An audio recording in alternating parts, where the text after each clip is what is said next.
ಬಹಿರ್ಮುಖಿಯಾದ ಎಲ್ಲ ವ್ಯವಹಾರಗಳನ್ನು ಬಿಟ್ಟು ಅಂತರ್ಮುಖಿಯಾಗಿ ಏಕದೃಷ್ಟಿಯಿಂದ ತಪಸ್ಸು ಮಾಡುತ್ತಿದ್ದೆ. ಒಮ್ಮಿಂದೊಮ್ಮೆಗೆ ತಪಸ್ಸಿಗೆ ಭಂಗ. ಮನಸ್ಸು ನನ್ನ ನಿಯಂತ್ರಣಕ್ಕೆ ಬರಲಿಲ್ಲ. ಯಾಕೆ ಹೀಗೆ? ಯಾಕೆ ಹೀಗೆ? ನನ್ನ ತಪಸ್ಸಿಗೆ ಕೆಡುಕು ಉಂಟು ಮಾಡುವವರು ಯಾರು? ಮಾಡಿದವರು ಯಾರು?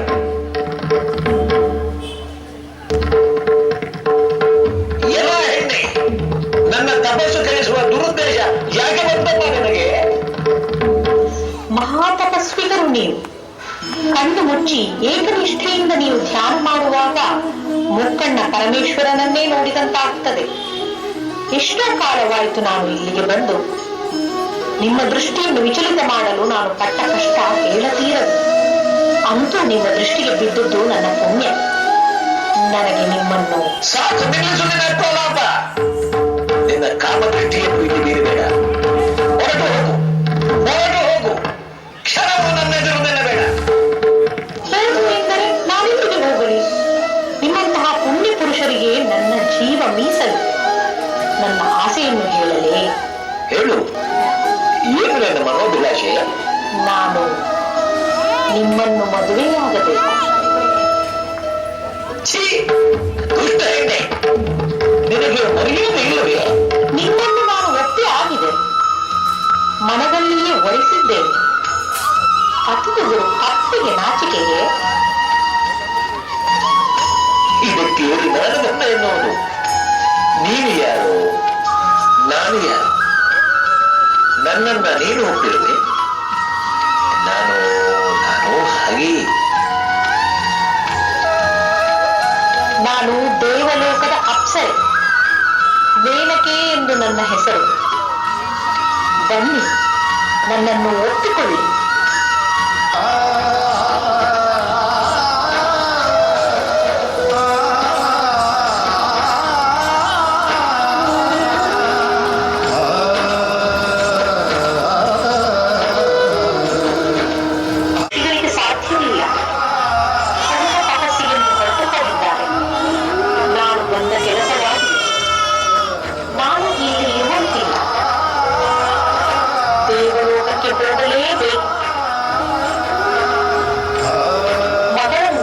ಈ ವನದಲ್ಲಿ ಬಿಟ್ಟು ಹೋಗುತ್ತಿದ್ದೇನೆ. ತಾಯಿ ವನದೇವಿ, ನಿನ್ನೊಡಲಿಗೆ ನನ್ನ ಮಗಳನ್ನು ಹಾಕುತ್ತಿದ್ದೇನೆ. ಮೃಗ ಪಕ್ಷಿಗಳೇ, ನನ್ನ ಮಗಳನ್ನು ನೋಡಿಕೊಳ್ಳಿ, ಜತನದಿಂದ ಕಾಪಾಡಿ.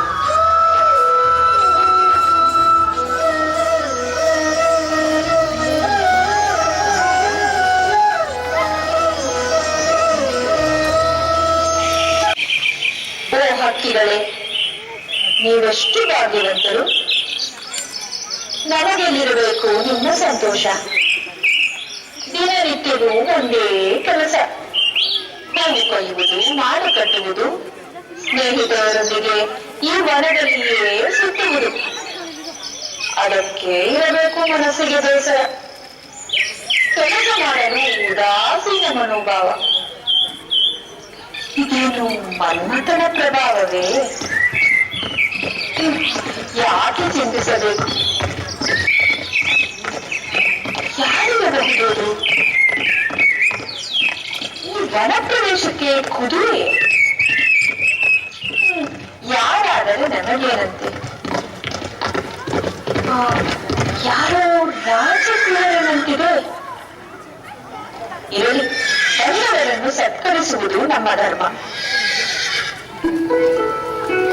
ಆರ್ಯಪುತ್ರ, ಹೀಗೆ ಬನ್ನಿ, ಇಲ್ಲಿ ವಿಶ್ರಮಿಸಿ. ತಾವು ಯಾರು?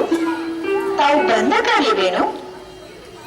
ನಮ್ಮ ತಂದೆಯವರು ಯಜ್ಞ ಮಾಡುವುದಕ್ಕಾಗಿ ಹೊರ ರಾಜ್ಯಕ್ಕೆ ಹೋಗಿದ್ದಾರೆ. ತಮ್ಮ ಉದ್ದೇಶ ತಿಳಿಸಿದರೆ? ಆಹಾ, ಏನು ರೂಪ, ಏನು ಲಾವಣ್ಯ, ಮಾತಿನಲ್ಲಿ ಮೃದು ಮಧುರ, ನೋಡುವುದಕ್ಕೆ ಅತಿ ಸುಂದರಿ. ಯಾರಿರಬಹುದು? ರಾಜ, ನಾನು ವಿಶ್ವಾಮಿತ್ರ ಮೇನಕೆಯರ ಮಗಳು, ಕಣ್ಣ ಋಷಿಗಳ ಸಾಕು ಮಗಳು. ಇವರೆಲ್ಲ ನನ್ನ ಸ್ನೇಹಿತೆಯರು. ಗಿಡ ಮರ ಹೂ ಬಳ್ಳಿಗಳೇ ನಮ್ಮ ಸಂಗಾತಿಗಳು. ತಾವು ಯಾರೆಂದು? ನಾನು ಊಹಿಸುವುದನ್ನೇ ತಿಳಿದು ಉತ್ತರಿಸುವುದು ಎಲ್ಲರಿಗೂ ಸಾಧ್ಯವಾದರು. ನಾನು ರಾಜ ದುಷ್ಯಂತ. ಬೇಟೆಗಾಗಿ ಬಂದಿದ್ದೆ. ದೀರ್ಘ ಪ್ರಯಾಣ ಮತ್ತು ಬೇಟೆಯಿಂದ ಶರೀರಕ್ಕೆ ಸ್ವಲ್ಪ ಆಯಾಸವಾಯಿತು. ಶ್ರಮಿಸಬೇಕು. ತಾವು ರಾಜರೆಂದು ತಿಳಿದು ಹೋಯ್ತಲ್ಲ ಈ ಮನಸ್ಸಿಗೆ. ಯಾಕೆ ಯಾಕೆ ಕ್ಷಮಿಸಬೇಕು? ಅಂತಹ ತಪ್ಪಾದರೂ ನೀವು ಏನು ಮಾಡಿರುವುದಿ? ಸುಖ, ಶಾಂತಿ, ನೆಮ್ಮದಿ ಇಲ್ಲಿ ಸಮೃದ್ಧವಾಗಿದೆ. ಇಲ್ಲಿರುವಷ್ಟು ನಮ್ಮಲ್ಲಿಲ್ಲ. ಕಣ್ಣ ಮಹರ್ಷಿಗಳು ಲೋಕಪೂಜ್ಯರು. ಅವರ ತಪಸ್ಸು ನಮ್ಮ ನಾಡಿಗೆ ಸುಭಿಕ್ಷೆ ತಂದುಕೊಡುತ್ತದೆ. ಎಲ್ಲಿ ಎಲ್ಲಿ ಅವರು? ತಂದೆಯವರು ಈಗ ಇಲ್ಲಿ ಇಲ್ಲ. ಹೊರ ರಾಜ್ಯಕ್ಕೆ ಲೋಕ ಕಲ್ಯಾಣಾರ್ಥವಾಗಿ ಯಜ್ಞ ಮಾಡಲು ಹೋಗಿದ್ದಾರೆ. ಅಲ್ಲಿ ಅವರೇ ಪ್ರಧಾನರು. ಒಂದೆರಡು ದಿನಗಳಲ್ಲಿಯೇ ಬಂದು ಬಿಡುತ್ತಾರೆ. ತಮ್ಮ ಆಗಮನದ ವಿಚಾರವನ್ನು ಅವರಿಗೆ ತಿಳಿಸುತ್ತೇನೆ ನಾನು. ಆಗಬಹುದು. ನಾವು ತಮ್ಮಲ್ಲಿ ಒಂದು ಪ್ರಶ್ನೆ ಕೇಳಬಹುದೇ? ಯಾವ ದುರುದ್ದೇಶವೂ ನಮಗಿಲ್ಲ. ಆದರೂ ತಪ್ಪಾಗಿ ನನ್ನನ್ನು ಅರ್ಥೈಸಬೇಡಿ. ನಿಮಗೆ ನಿಮಗೆ ಮದುವೆಯಾಗಿದೆಯೇ? ಅಂತಹ ಭಾಗ್ಯ ನಮಗಿನ್ನೂ ಕೂಡಿ ಬಂದಿಲ್ಲ. ಅವೆಲ್ಲ ಹಿರಿಯರ ವ್ಯವಹಾರವಲ್ಲವೇ? ಹಾಗೆನ್ನಬೇಡಿ. ಯಾವುದಕ್ಕೂ ಕಾಲ ಕೂಡಿ ಬರಬೇಕಲ್ಲ. ವಿವಾಹವನ್ನು ಭಗವಂತನೇ ನಿರ್ಣಯಿಸುತ್ತಾರೆ. ನಾನು ನಿಮ್ಮನ್ನು ನೋಡಿದ ಮೇಲೆ ನಿಶ್ಚಯಿಸಿದ್ದೇನೆ. ಸಂಪೂರ್ಣವಾಗಿ ನಾನು ನಿಮಗೆ ಸೋತಿದ್ದೇನೆ.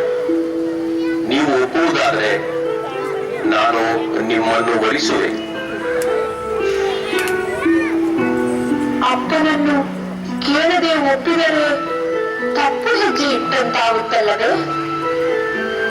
ನಾನು ಈ ರಾಜ್ಯದ ರಾಜ, ಎಲ್ಲ ಪ್ರಜಾಜನರಿಗೆ ಒಡೆಯ. ಆ ವ್ಯಾಪ್ತಿಗೆ ನೀವು ಬರುತ್ತೀರಲ್ಲವೇ? ಆದರೂ ನೀವು ಹೇಳಿದ ಮಾತು ಸತ್ಯ. ನಿಮ್ಮ ತಂದೆಯವರನ್ನು ಒಪ್ಪಿಸಿಯೇ ಸಂಭ್ರಮದಿಂದ ವಿವಾಹವಾಗುತ್ತೇನೆ. ಆದರೆ ಇದೀಗ ನೀವು ಒಪ್ಪುವುದಾದರೆ? ಏನು ಒಪ್ಪುವುದಾದರೆ? ನೀವು ಒಪ್ಪುವುದಾದರೆ ಗಾಂಧರ್ವ ವಿಧಿಯಿಂದ ವಹಿಸುತ್ತೇನೆ. ಇದು ಮುದ್ರೆಯುಂಗರ. ನಿಮ್ಮ ಬೆರಳಿಗೆ ತೊಡಿಸುತ್ತೇನೆ. ಇಂದಿನಿಂದ ಕಾಯ ವಾಚ ಮನಸ ನೀವು ನನ್ನ ಸತಿ, ನಾನು ನಿಮ್ಮ ಪತಿ. ಪ್ರಿಯತಮೇ ಶಕುಂತಳೆ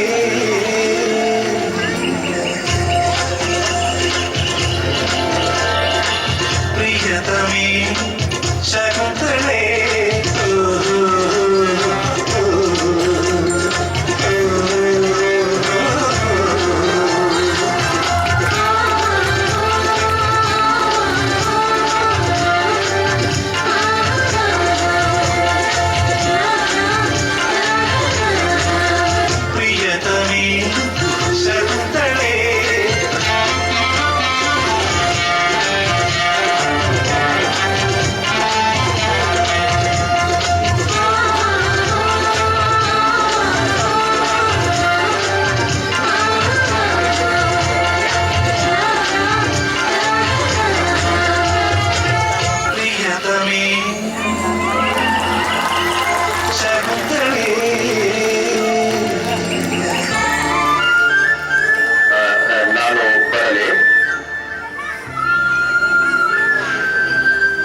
ಕಾಯುತ್ತೇನೆ.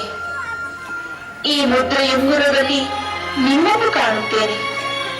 ನಿತ್ಯವೂ ಮಾತನಾಡುತ್ತೇನೆ. ವಿಧಿ ನಿಯಮ ಹೀಗೆ ಇರಬೇಕೋ ಏನೋ. ಸರಿ, ಬರುತ್ತೇನೆ.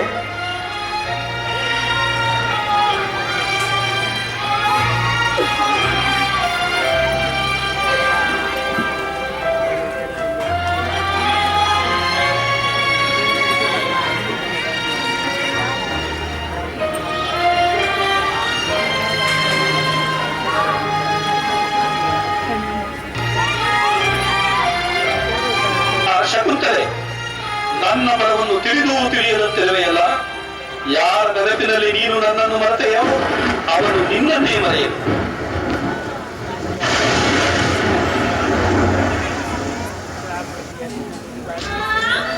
ಅಯ್ಯೋ, ನಾನೇನು ಮಾಡಲಿ? ದೂರ್ವಾಸರನ್ನು ಕಡೆಗಣಿಸಿದ್ದನೆಂದೆ. ಅವರನ್ನು ಅವಮಾನಿಸುವ ಉದ್ದೇಶ ನನಗಿಲ್ಲ. ನಾನು ನನ್ನ ಭವಿಷ್ಯದ ಕನಸನ್ನು ಕಾಣುತ್ತಿದ್ದೆ. ಅದರಲ್ಲಿಯೇ ಮುಳುಗಿ ಹೋಗಿದ್ದೆ. ತಪ್ಪಾಯಿತು, ನಂದು ತಪ್ಪಾಯಿತು. ಅದಕ್ಕೆ ಇಂತಹ ಘೋರ ಶಿಕ್ಷೆಯೇ? ಅವರ ಶಾಪ ನನ್ನನ್ನು ಕಾಡದಿರದೆ. ಅಯ್ಯೋ ಮಗಳೇ, ನನ್ನ ಸಿಟ್ಟು ನಿನ್ನ ಪಾಲಿಗೆ ಕೆಡುಕಾಯಿತು. ರಾಜನಿದ್ದ ಮುದ್ರೆಯುಂಗುರ ನಿನ್ನಲ್ಲಿರುವಷ್ಟು ಕಾಲ ಅವನಿಗೆ ನಿನ್ನ ನೆನಪು. ಆದುದರಿಂದ ಉಂಗುರ ಜತನದಿಂದಿರಲಿ. ಹೌದು ಹೌದು, ಈ ಉಂಗುರ ನನ್ನಲ್ಲಿಯೇ ಇರಬೇಕು, ನನ್ನಲ್ಲಿಯೇ ಇರಬೇಕು.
ಉಂಗುರವನ್ನು ತೋರಿಸಲು ಬೆರಳನ್ನು ಎತ್ತಿ ತೋರಿಸಿದ್ದು.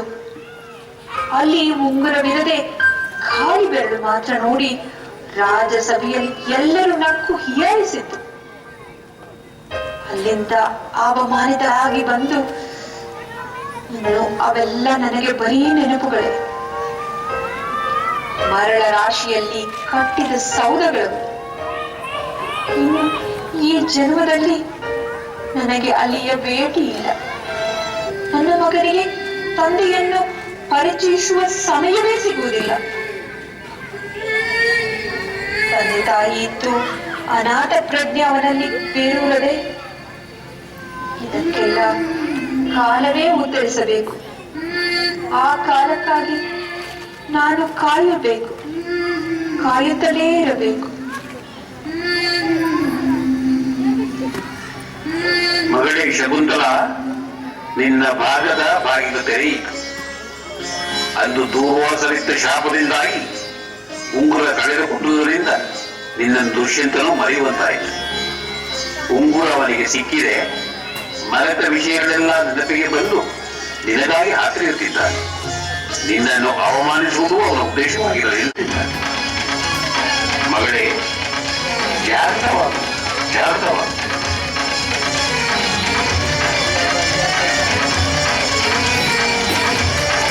ಹೋಗಿ ಬಾ. ದುಷ್ಯಂತನ ಮನೆ ಮನ